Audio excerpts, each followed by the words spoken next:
but there are certainly genotypes where your CRP can raise by, I believe, about 0.5 to 1.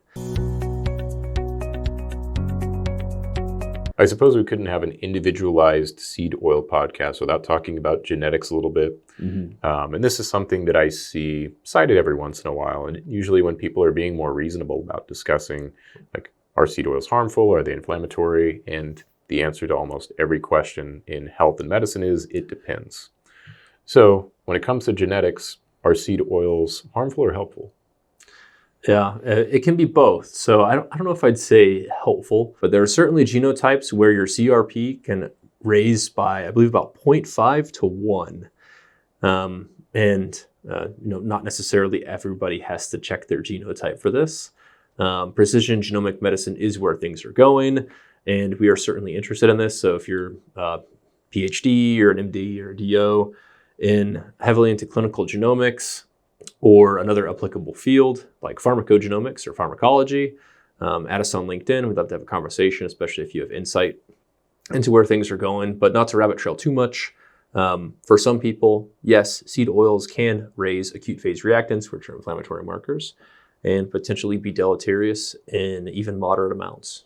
Yeah, so it's not a huge amount. And the interesting thing is here, when you look at the homozygotes with the CC and heterozygotes with the TT allele, you can see that some people actually, when they added in these seed oils or linoleic acid intake, they actually had a similar drop in their level of CRP. So for that person, it's anti-inflammatory. And the opposite, when you see the CC genotype, looks like they had about a 0.5 point increase, maybe up to 1 point increase in their C-reactive protein.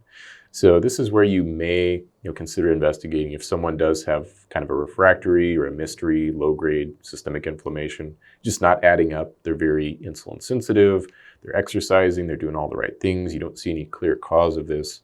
I mean, you could test for this gene. You could get some whole genome sequencing, or you could run a trial and say, hey, like, let's say this person's a linoleic acid enthusiast, a seed oil enthusiast. Yeah.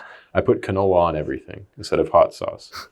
Then we may say, hey, let's go ahead and cut that out and let's prioritize monounsaturated for a while and just see what happens, because there is a possibility that they have this genotype. Yeah, that's a good takeaway. And even if somebody doesn't have that genotype, then if they're concerned, then prioritizing monounsaturated for a while and things like dietary fiber and micronutrient density is very reasonable that you can do with anybody without ruining patient-physician rapport. This example kind of reminds me of MCT oil. So we've already done our fat podcast, so check that out if you're interested. But there is genotypes like lipoprotein lipase deficiencies or insufficiencies that respond quite well to MCT oil because it's not as well incorporated in chylomicrons. But it's just another example. The best diet is, yes, one that you can adhere to, but an individualized diet is ideal. Yeah, and people have foods that they like, foods that they don't like. You have to find a balance. You can restrict a diet to where it's not going to be enjoyable for someone. And in fact, when people eat the same foods over and over again, sometimes this can be used as a tool for dieting. You kind of lose that dopamine from the novelty of the food you're eating. It's the same thing day after day. It's not very exciting, and your appetite kind of goes down a little bit because it's just not as exciting. There's no novelty to it. Yep. Some people that works well for. Other people, they say, I could never sustain that. That's just not the way I want to live my life. Yep. So we don't tend to spend our time arguing with patients about the seed oils that they eat or do not eat. We find that there's better uses for our time, more actionable ways to help people with their health. Just like we don't scream about thermodynamics, calories in, calories out. Yeah, it's not worth it. You're arguing physics. It's not an actionable takeaway. Yeah. There's bigger fish to fry, just not in seed oil, right? Yeah, that's a good one. Rats. And bigger rats to fry.